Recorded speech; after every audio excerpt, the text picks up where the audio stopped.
Hey, so can we start off by talking about the new themes on Discord that you can unlock with Nitro? Um, Have you seen this thing? Because it's fucking big and bold and taking up like a quarter of my Discord. well, that's a weird way to start a D&D podcast, but I guess Yep. sure. Who are you again, Mr. Discord man? I'm the Grumpy Dungeon Master Jay. Are you sure? Because you're talking about Discord. Well, I mean that's what we use. And Oh, hey, the Grumpy Dungeon Masters even have their own Discord channel, which everybody should be yeah. joining. Yeah. You can come game with us. And you are Grumpy Dungeon Master who? I am the dreaded Discord dungeon master, Grumpy Christopher. Grumpy Christopher. Grumpy Christopher. Yeah, it's neat the new themes that you can just I'd have to unlock Nitro or buy Nitro or whatever, and I'm not going to do that. But I can click them and it changes the color of my Discord. Now So, you see, I already pay for Nitro for the server, so we have better audio quality for the podcast. oh, You know. so you actually could do all this. You could have like a purple and black Discord, which is pretty sweet. Yep, and we also let us do like little background images on our D&D stream, so we can Oh, have our characters behind us. Everyone in our group does it except for Dimitri, who's one of our longtime players. yep. He's like, I'm not paying for Discord. I'm like, you don't I don't. have to. Yeah, I don't blame him. Like I don't either, and I use Discord pretty regularly, most nights. Yeah, use my Discord Well, that I pay for, and my Google Drive that I pay for, and my um, website that I. well, okay. Let's be fair. I don't really use the Google Drive. Yeah, what's backups? I've got them back. I got everything backed up on a separate drive, so it's fine. I don't know. As long as my house doesn't get hit by a tornado, we're fine. You live in Tornado Alley. Yeah, well, it is what it is. Actually, segues perfectly into what I wanted to talk about. Oh, player or characters getting run over by tornadoes, awesome. Well, natural disasters. So, like, in a lot of times, a natural disaster, if it's not a volcano, if it's not a hurricane, something that we, with our current technologies, can look at and predict and kind of judge where things are going, and thus get people out of the way of harm's way. Do you use any kind of natural disasters, or have you ever used natural disasters in your game setting? So just like, oh, all of a sudden, flash flood, tornado. Other than used via plot device, I should add. I have never done it, and mind you, this is me saying that, which does not include dragon, because I have used dragons burning down entire villages before. But Are they natural? I mean, in a fantasy setting, they kind of are. It has kind of the same effects as a fire or a tornado coming through a small village. Yeah, but at that point in time, isn't the dragon just a plot device for the players? It can be it.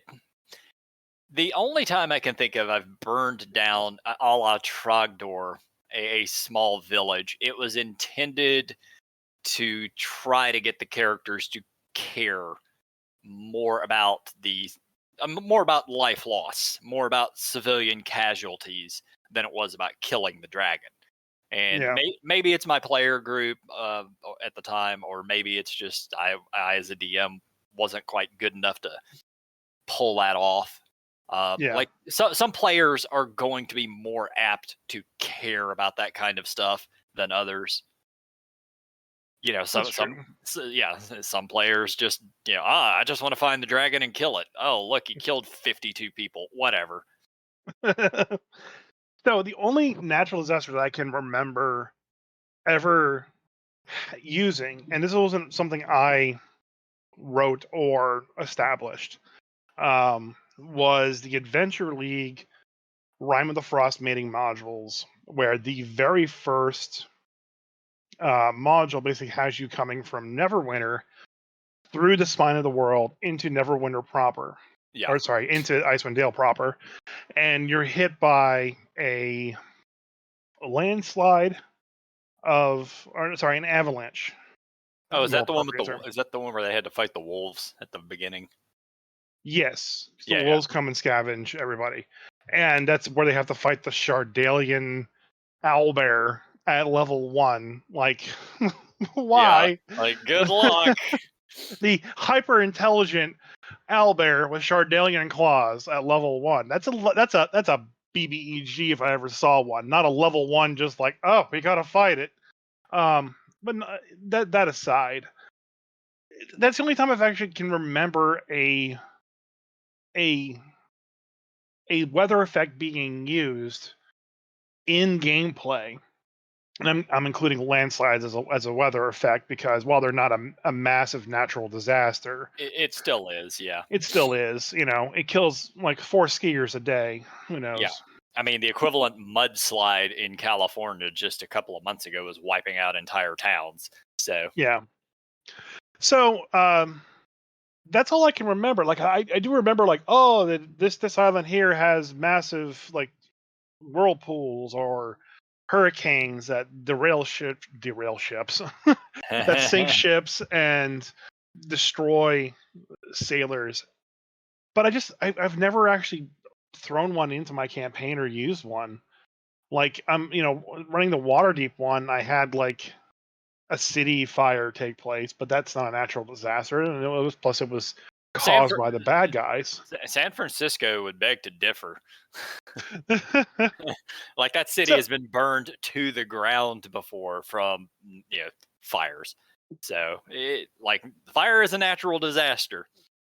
I guess, but it's just weird that I don't see it happening that often. That like maybe it's the wizards and using control weather to stop natural disasters from happening quite a bit, and that's something I guess. But It then we've kind of talked about this in our private conversations a lot about how wizards can't do everything and solve every problem because the access to the weave is limited, and if magic just solves all the problems, there can't be any conflict because magic would just solve all the problems. That's why there's starving people and hungry people and a poverty and justice in the Faerun, because the wizards can't stay ahead of that. They can't pull that much magic out, even though your heroes can do it on a daily basis. Yeah. Uh, yeah, like, there's a couple of reasons I think that natural disasters aren't really utilized, especially in written material. Hmm. One, it is like you said, it's utilized only as a plot device, and that's because that's the simplest way of doing it. If you have a natural disaster, as like, you could even actually run a thing where the natural disaster is the majority of the module. Just Yeah, a one shot or whatever, and a lot of it would not involve combat. A lot of it would involve trying to save people, and that's not necessarily what D&D players, at least, play for. I'm not going to say there aren't some that would enjoy that, but that's not the focus of the game. It never has been, probably never will be. Um, I'm not even sure how rules wise you would implement all of that. Then there's the issue of, as you've talked about, it's magic. You live in a magical world. If you have enough wizards of high enough level, and this is campaign to campaign, city to city, however you want to do it, but with enough wizards, you can prevent most natural disasters. Oh, look, it's a mudslide. All right, everybody just use shape earth. Problem solved. yeah. There's not enough time. I mean, you'd have to have hundreds of wizards just at the beck and call to be able to do that to stop the Yeah. impending mudslide. But like wizards using like here's a good example. Playing Adventures League this week, and I told the players that they have basically 10 days worth of travel throughout space. And they are on a giant ghostly galleon run by a vampire captain Now this is for Spelljammer. for Spelljammer, yeah.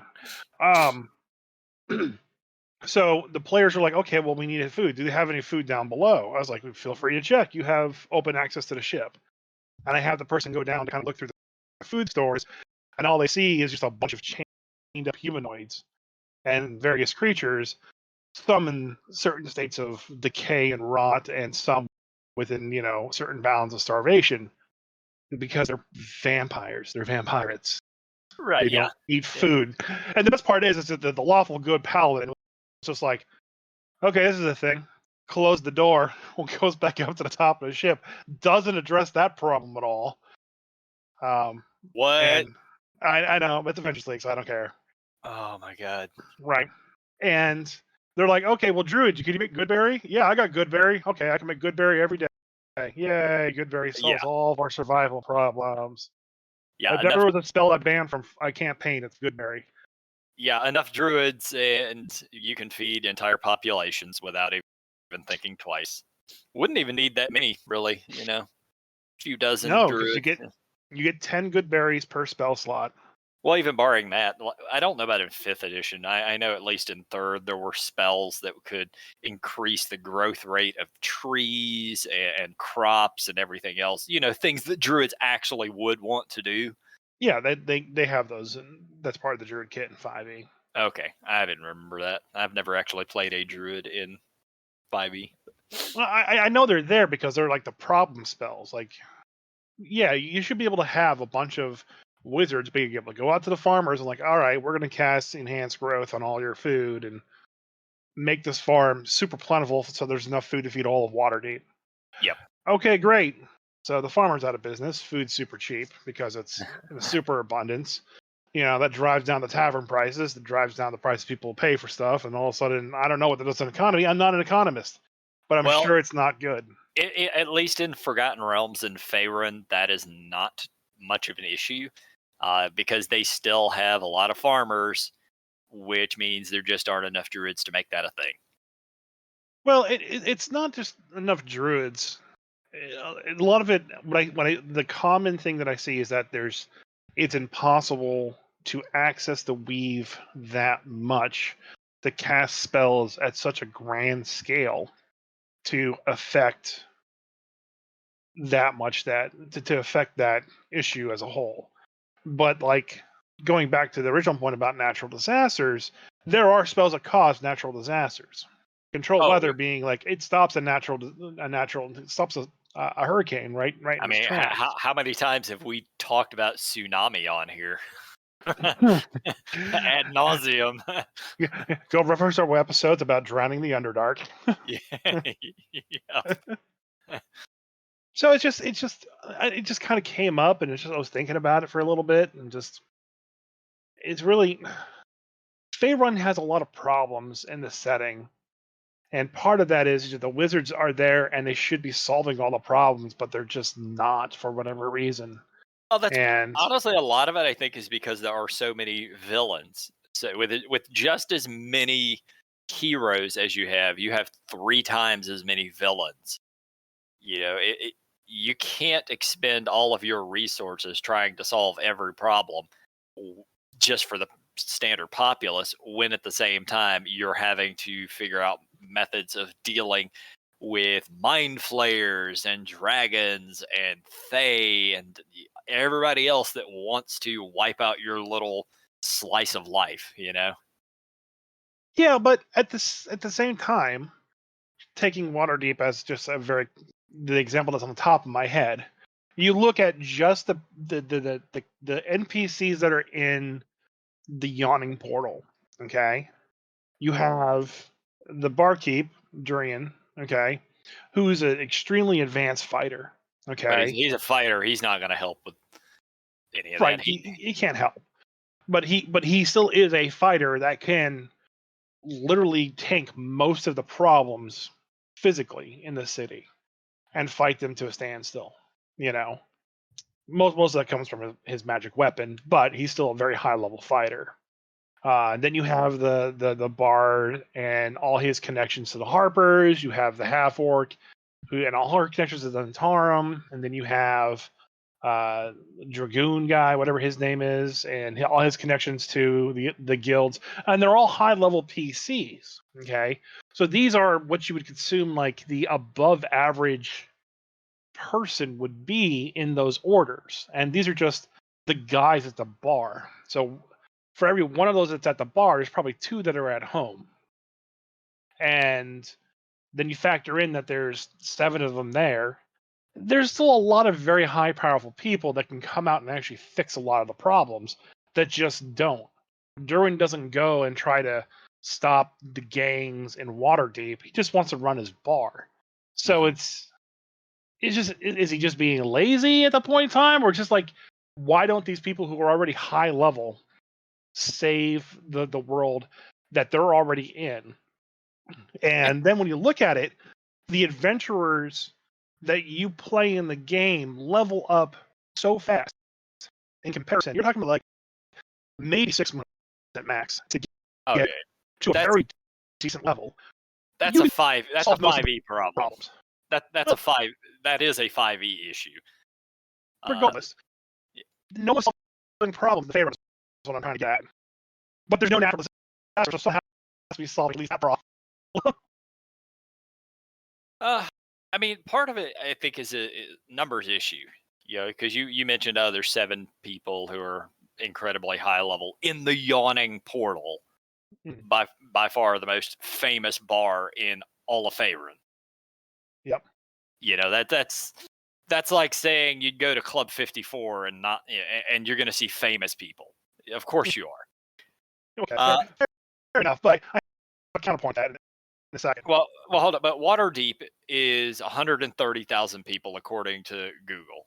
So 130,000 people. How many people in that city are 10th level or higher? 1,000, 5,000 at probably 5,000 or less are 10th or higher. I would think it's probably closer to 1,000. Okay. And now, how many of them are actually good alignment? So if you just kind of split it down the middle, you're looking at 500 that are of good Okay. alignment that are 10th level or higher, and you're dealing with a population of 130,000 just in the city. It says there are more than 1 million people within Waterdeep's territory. So you're looking at 500 people to fix all the problems of the Waterdeep territory, while combating who who knows how many bad guys. Like Yeah. I just don't think the numbers add up. That may be, but it still feels like there should be a lot more problems solved by the massive amount of super strong people that exist in fifth edition that just run around. I mean, I'm not saying Lady Silverhand needs to run around and fix all the problems herself, but there's a lot of people that have a lot of power that just aren't doing anything.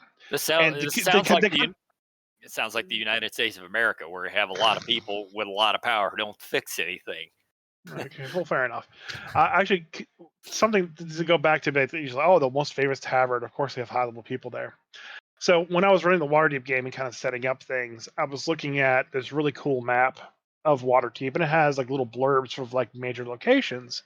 And I picked one location because it stated that it had a well that accessed the Underdark. And I was like, okay, I'm going to use this in for a plot point for my wife, who's playing a drow. All the drow are fleeing the city because of persecution against the drow due to the slaughter of the Illustrated Temple that happened by a drow. Her So all other the drow drow. are living. Yeah. Drow fighting drow. So I used a blushing mermaid as the focal point for this and did no more research into this inn. Okay. Then my wife, being the amazing person that she is, starts doing research into the blushing mermaid, and Mhm. it turns out that yes, while this does have access to the Underdark, it's for a completely different reason. Okay, Okay. now this is just a random bar, not famous by any means, not talked about really anywhere, but does have a good Wikipedia entry.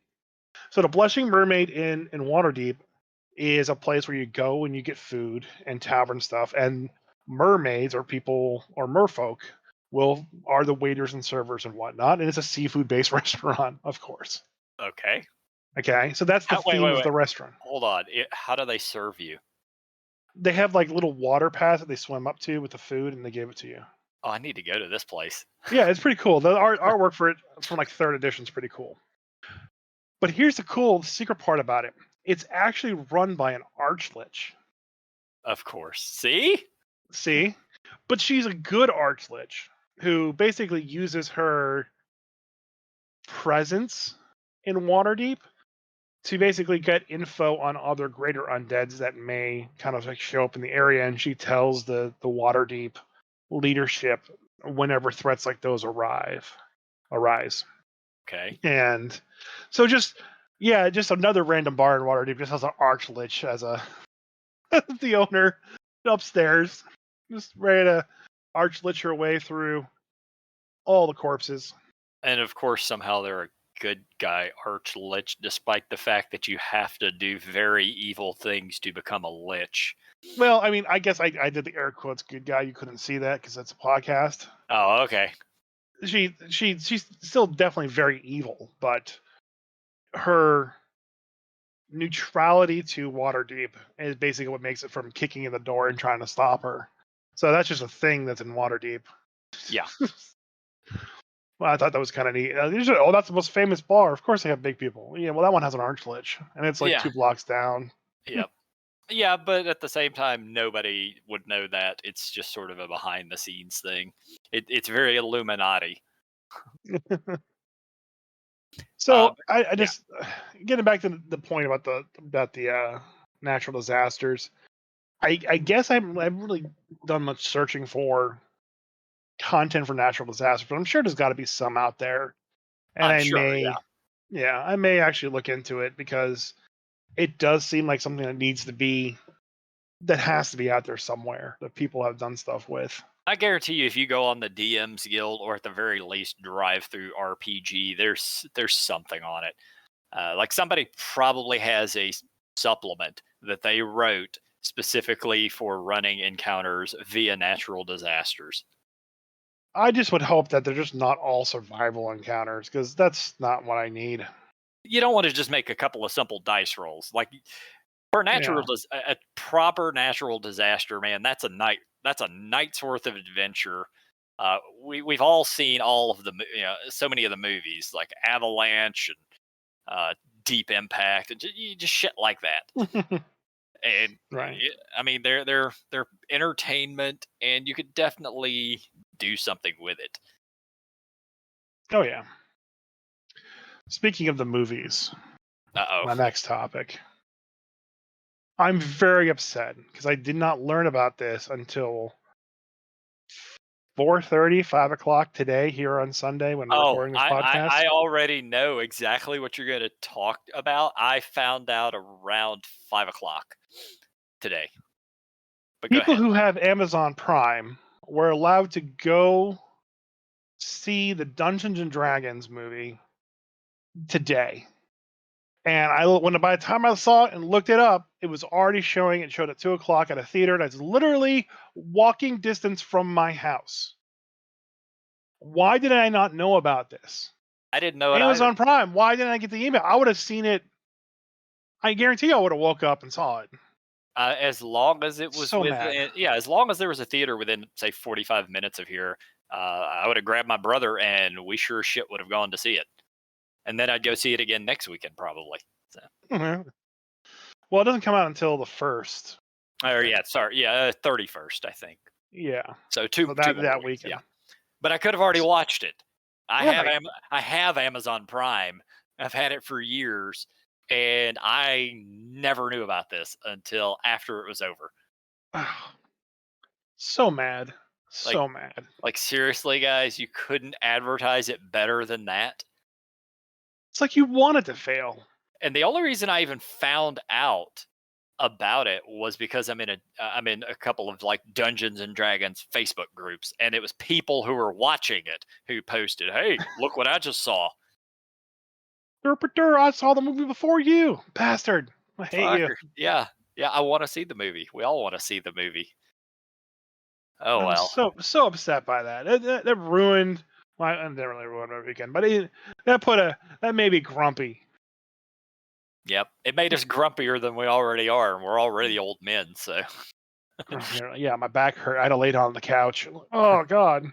yeah, imagine sitting in a chair for 2 hours watching the Dungeons and Dragons movie. You wouldn't be able to stand up or walk afterwards. Uh, That's why I always pre-order my tickets and get the assigned seats where I can put my feet up. yeah, okay. All of the theaters around here have the really fancy seats with the push button where they lay back and all. It's really Oh nice. yeah, I love those seats because they always break every time I sit in them. I can tell you without second guessing myself that I have broken at least 6 movie chair seats and probably double that in things that I went, oh shit, I bet that's broken. Oh, I had this. Remember, like when we were at LARP and I rode up to the Mexican joint with you, I was sitting behind you and I was terrified the whole time. I was just waiting for that seat to snap and then me die. My legs. Ah, you crushed my legs. Yeah, I don't have that as a random encounter thing and the Dungeon Master's Guide. The bar stool breaks. Oh yeah, a fucking ogre just hanging out in a bar and it, accidentally crushes the halfling that was sitting behind him. It starts a war between the halflings and ogres. Yep, that's the beginning of the ogre halfling wars from 200 years Which ago. the halflings lost horribly. Yeah, I mean they all became dinner. That's why there are no halflings in that world. I saw something a little while ago where someone was showing off their interpretation of halflings, and it was a really cool concept that honestly I wish I could find them and then like give them money so I could use a concept. I may just steal it anyways. Okay. Um, and it's basically that halflings are pretty much humanoids for all intents and purposes, but they always have like a positive demeanor. They're always happy-go-lucky, and they like food. The typical halfling Tolkien expressions of halflings. Yes. But the reasons you don't see them is because halflings are not just short, stout, furry-feeted people. It's because even though that is what they normally are, that's only what they are when they're around other halflings. When they go and move into a human civilization or an elven civilization or a dwarf civilization, over the next couple of generations, those halflings will just, in the way halflings work by blending in and always kind of being stealthy, will adopt traits of the culture that they're in. So, a halfling family that's lived with generations for the elves become taller and slender and get pointier ears. The dwarves that get even shorter and squatter, Okay. and start growing beards, and the human ones that kind of like even out all around. I thought that was kind of neat because that's kind of what happened in the Tolkien works too, where the hobbits were just becoming more and more and more human Hmm. as the generations went by, and eventually they just melded in to the human race. And so I thought that was really neat. And they had like these accompanying pictures that go with it. Like here's what the girl looks like as a halfling, and here's the other variations of her.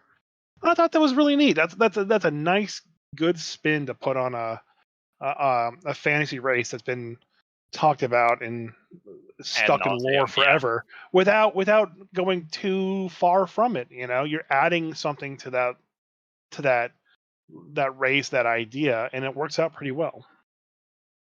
Uh, yeah, that's not a bad concept. Honestly, if you run something or put together your own little campaign, you could have that as being the lore of the halflings. Yeah. Like, there's no reason you couldn't just use that.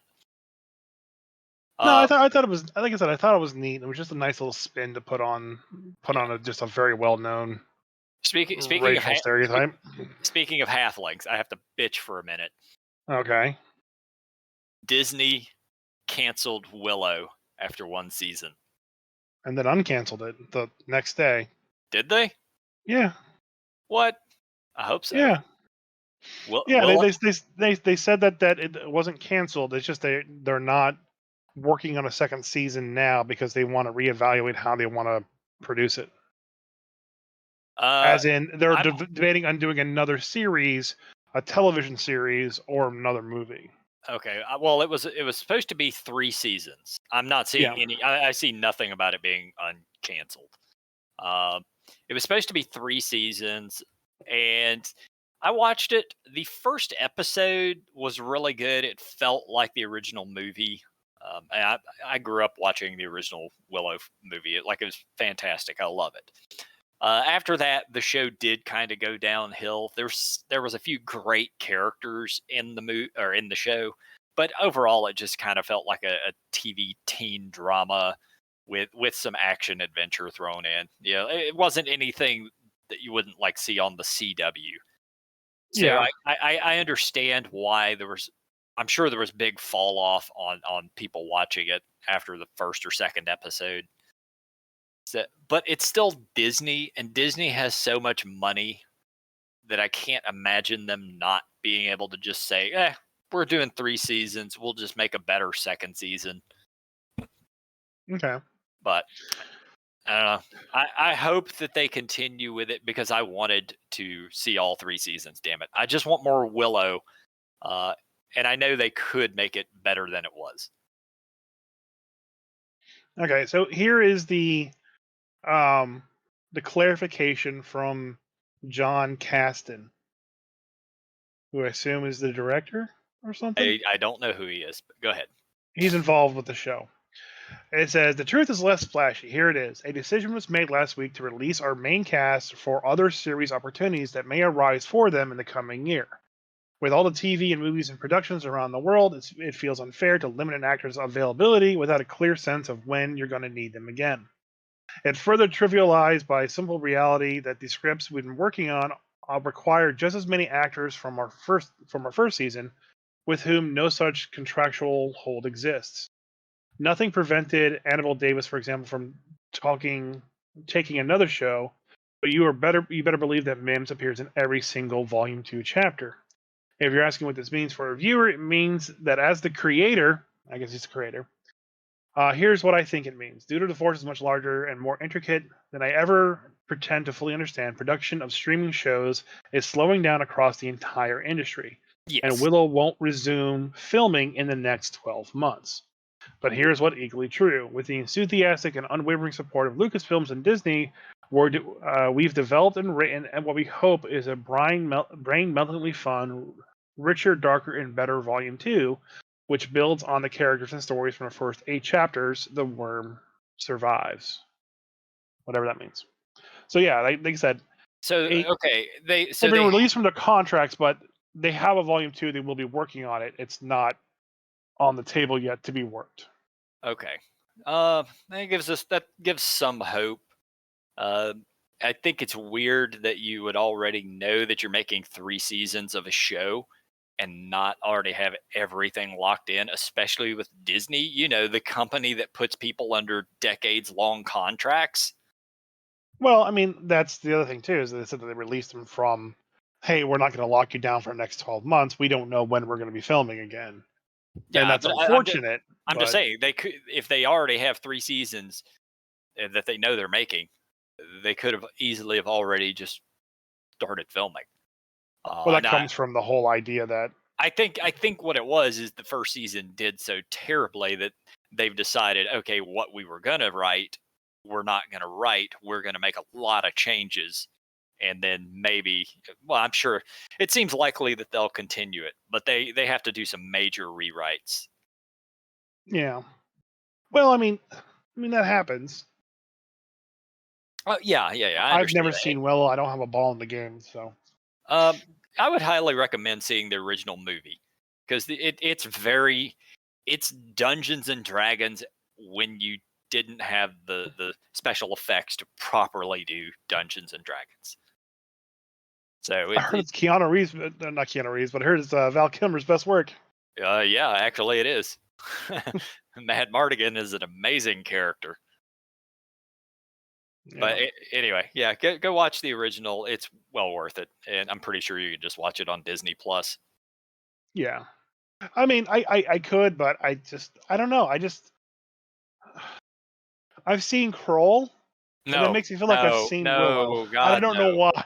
no. Krull is I will call it an entertaining film. It is not a good film. Willow is George Lucas, if I recall. Yeah, I'm pretty sure it's a George Lucas movie. It is. Yeah. Uh, like it's actually a good film. Right. It's not Crawl. It's nothing like that. It's Hmm. it's a family fun action adventure movie from the late '80s. I really like Kroll though. I like Crawl. I mean I still watch it every 5 or 6 years probably. I haven't seen it since I was like 6. Yeah, well, it's probably best you don't go back and watch it because it's.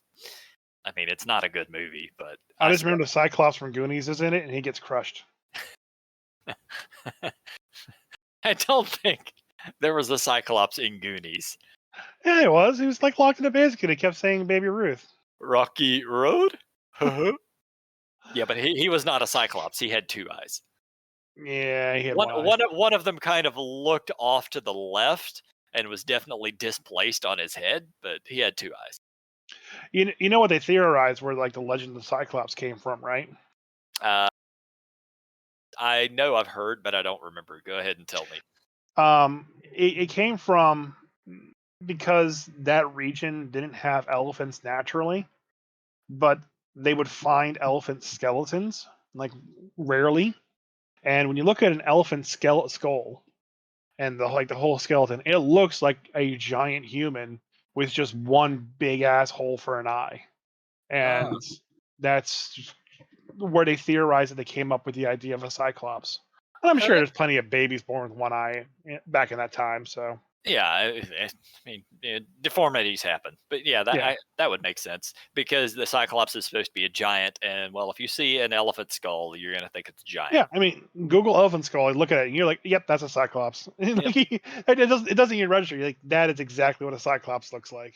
Yeah. I mean, honestly, if I knew nothing about any of it and I'm out wandering around and see an elephant skull, I'm gonna be like, "Holy shit, Cyclopses were real."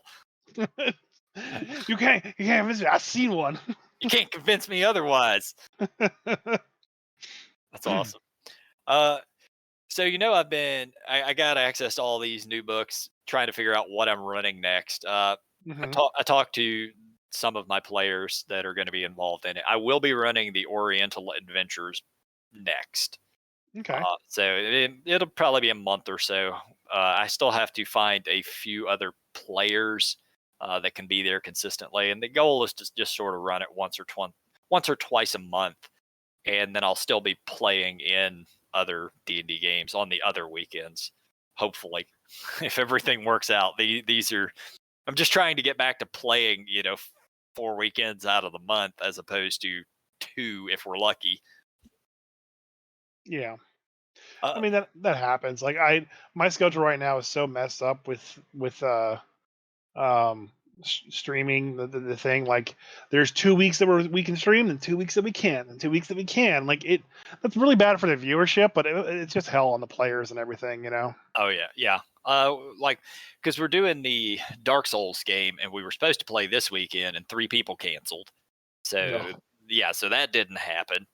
Uh, which means at this point it'll be 4 weeks. If I get to play next weekend, which is unlikely, it'd be 4 weeks without any tabletop.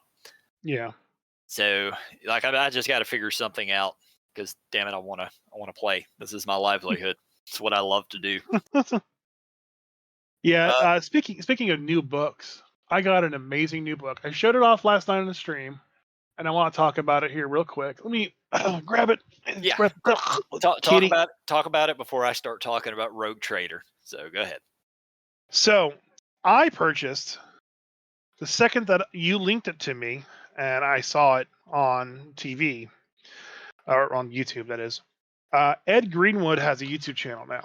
Yes, yes, he does. Yes, and so I looked at his profile on DM's Guild, and He has a it, lot of it has a stuff. lot of shit because Ed Greenwood, pretty much the guy that made all of Faerun. Yeah. And there was his most recent book that he was shelling out for mostly for the YouTube channel, and it's called Thay, Land of the Red Wizards, and it's pretty much a source book from Ed Greenwood himself about how and what's happening over in the land of Thay for 5th edition. Well, what is Thay? That's not on the Sword Coast.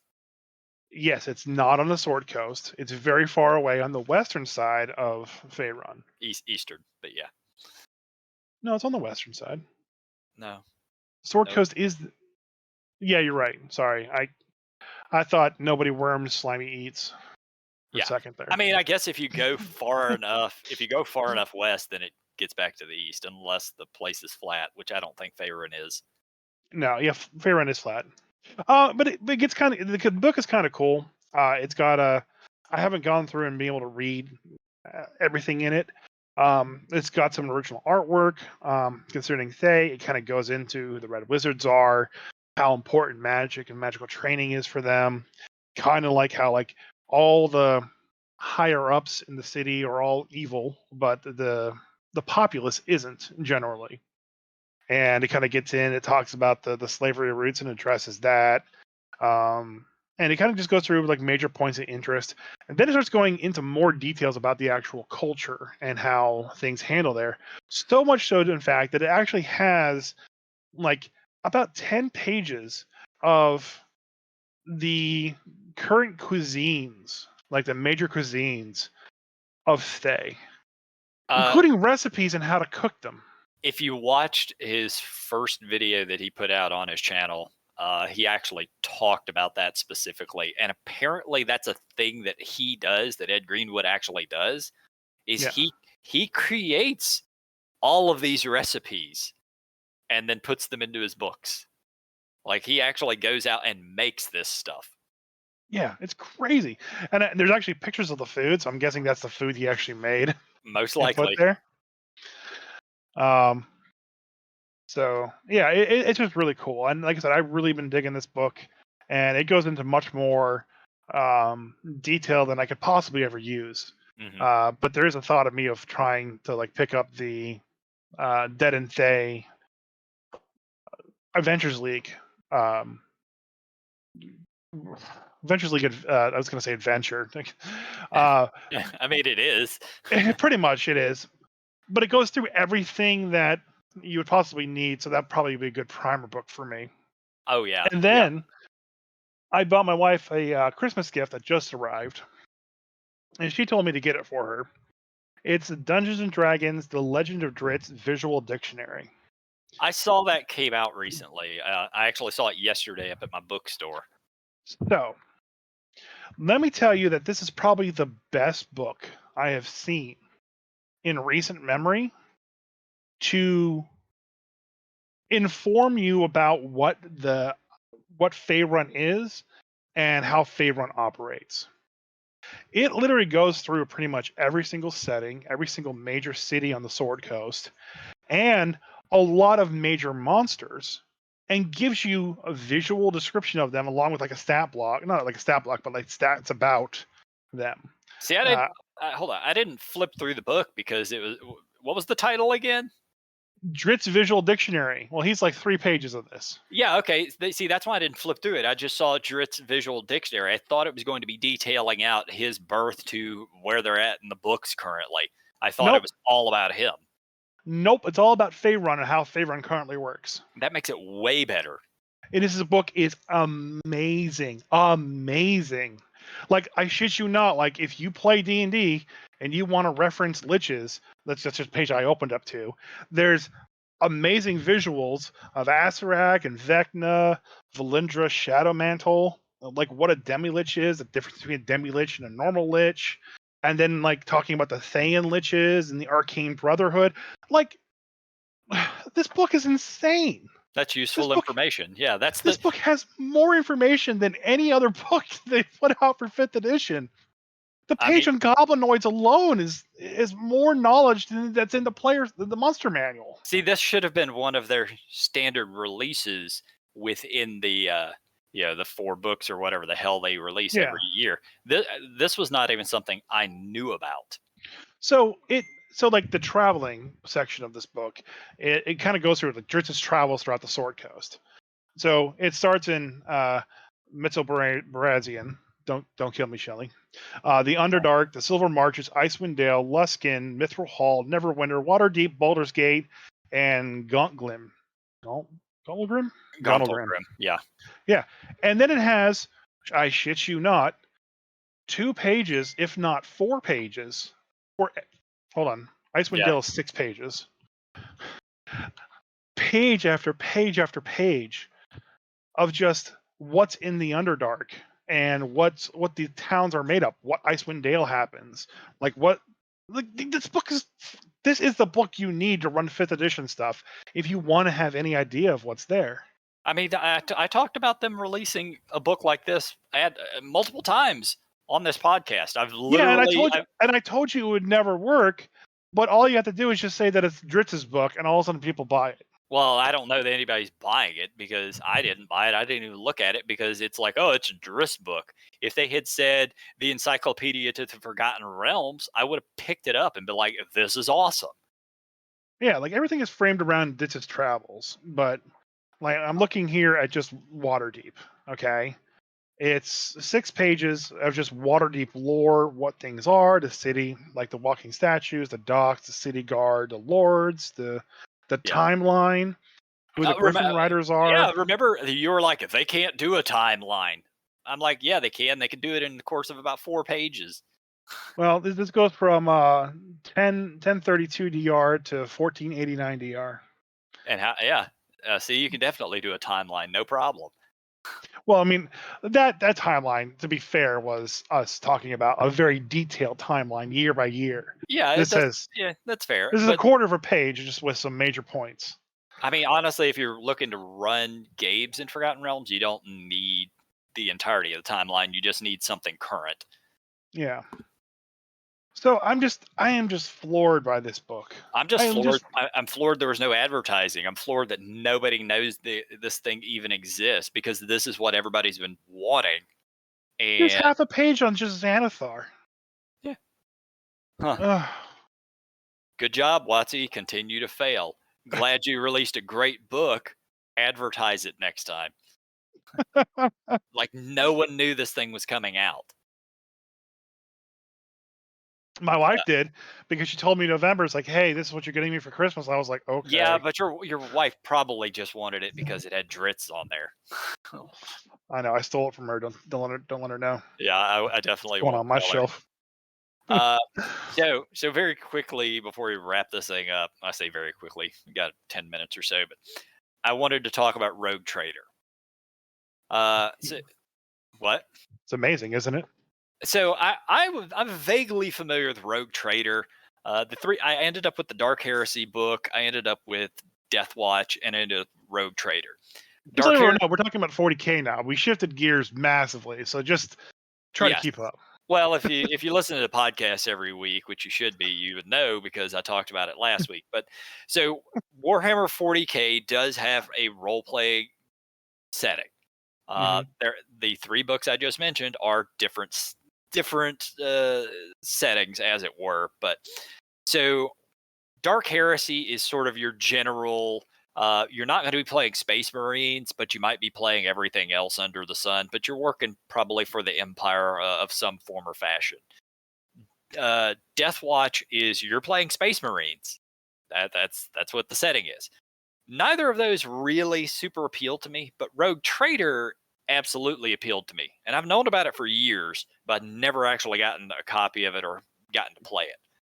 And it's, first off, let me say, I absolutely love the Warhammer 40K setting.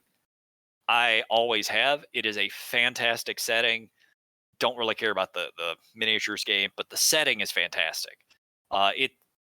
You know my love for Dune. Well, this is Dune 30,000 years even past where Dune takes place.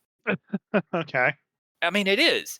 Yeah, it's very much based on sort of a medieval hierarchy of things, which is what Dune is. You know, you have the emperor, you have all your commoners, you have your noble families fighting amongst each other, and then I always kind of think of it as after Dune happens, you know, the Empire still maintains, the Emperor gets sort of encased in whatever he's put in, and then they start harvesting souls to keep him alive for another 10,000 years.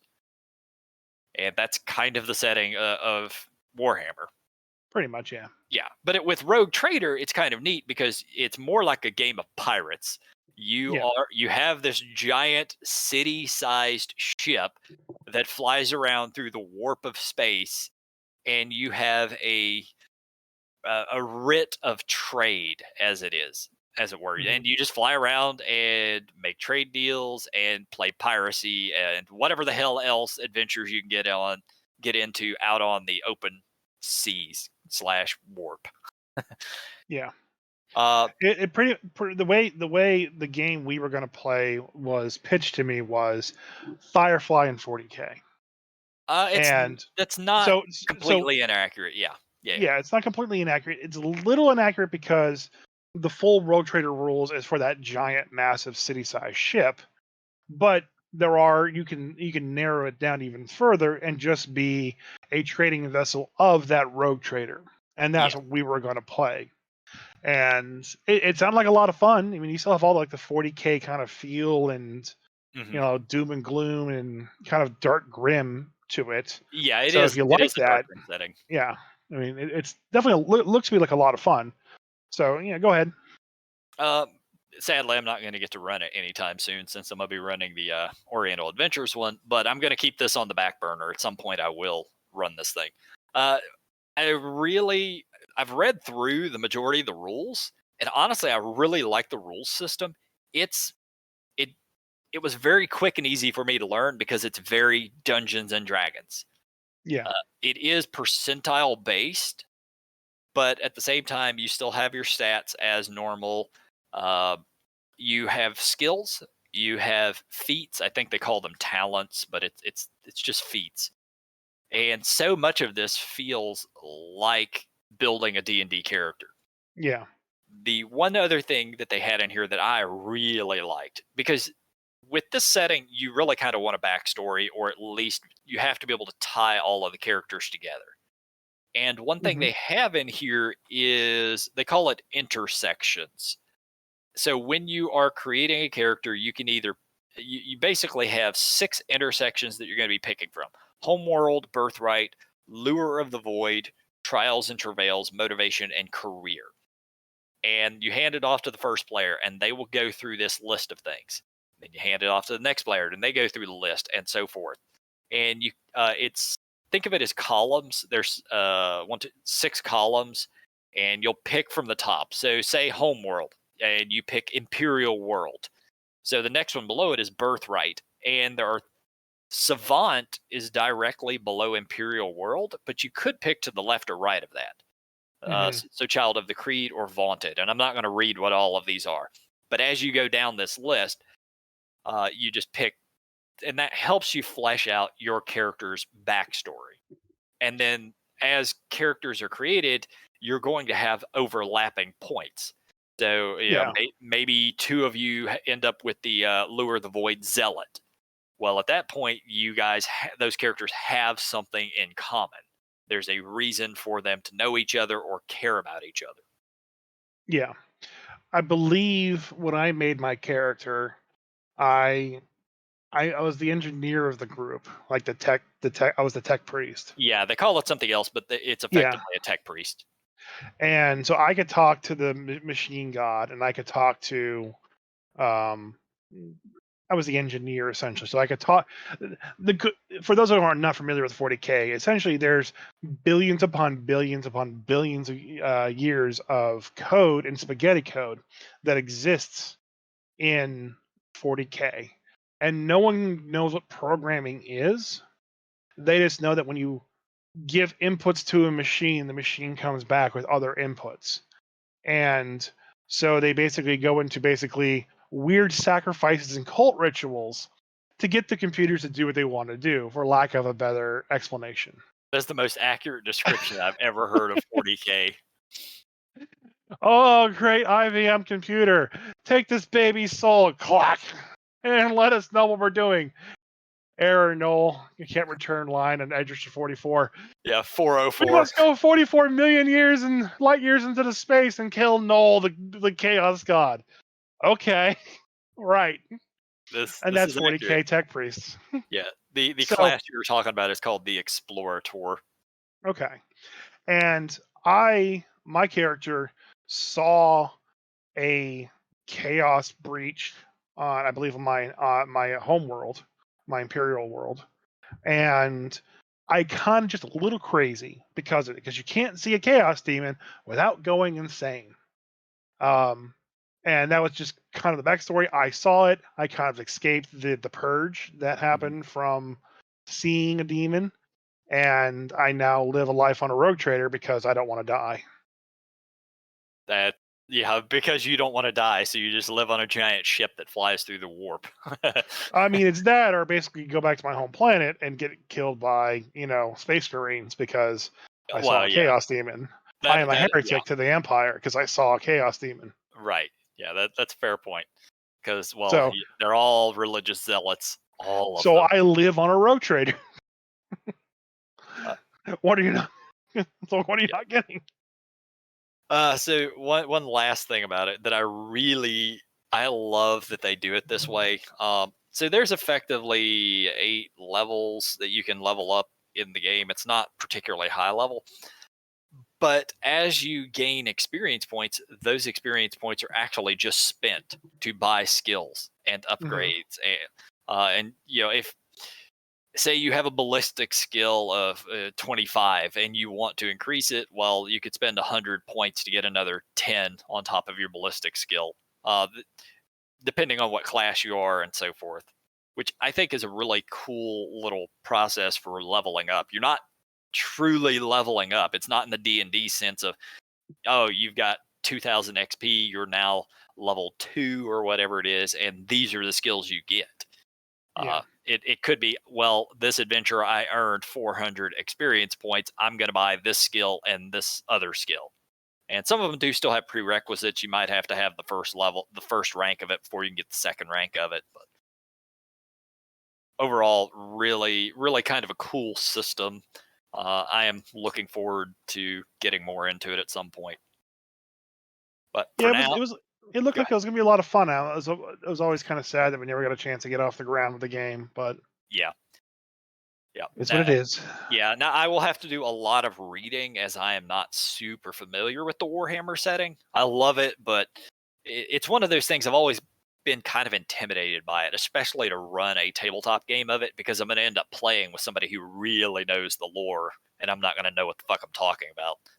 Yeah, there's actually a couple of really good TikTokers that I not that I follow them, but just I know of them, and they go through like a lot of the big history of what is 40K. So you can get a general gist of that world, but It's like, essentially you just go as dark as you possibly can. And that's pretty much par for the course for 40K. yeah, yeah, but there's a lot of terminology that's used That's true. in 40K that you kind of have to be privy to.